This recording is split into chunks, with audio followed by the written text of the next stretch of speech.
कर लीजिए।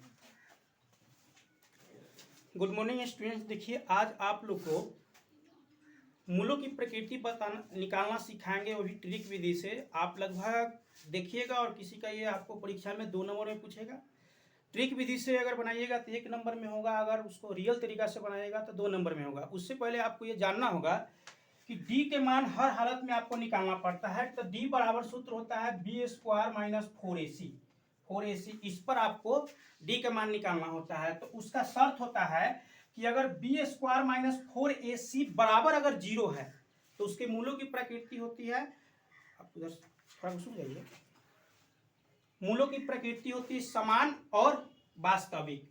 अगर बी स्क्वायर माइनस 4ac 0 से अगर बड़ा है, 0 से बड़ा है तो उसका होता है वास्तविक और असमान। अगर डी का मान 0 से छोटा है तो उसका होता है अवास्तविक। मूलों की जो प्रकृति आपको बताना पड़ेगा तब।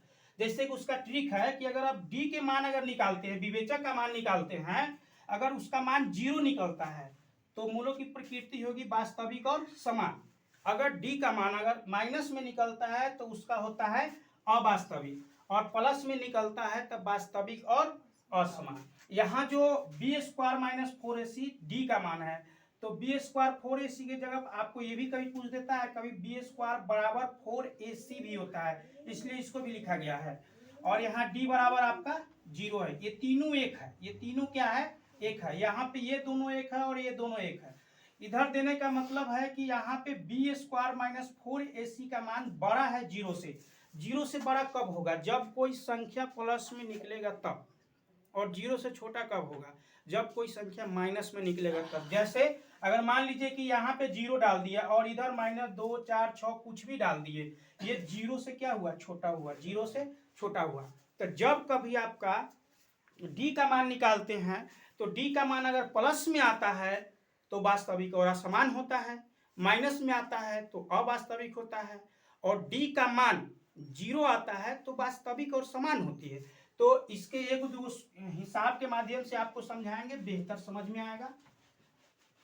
लेते हैं वो दो हिसाब।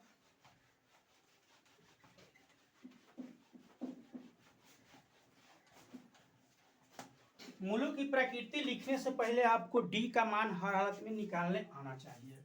जैसे यहाँ पे देखिए वो लिख देते हैं 2x square minus 4x plus 3 equal to 0। इसमें आपको पता होगा कि ए का मान होगा, बी का मान होगा और सी का मान होगा।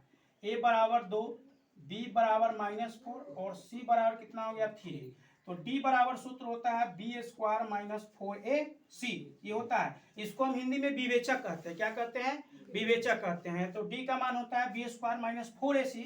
तो बी के जगह पर बी का मान बिठाइए, -4 का स्क्वायर -4 गुने 2 गुने 3, -4 के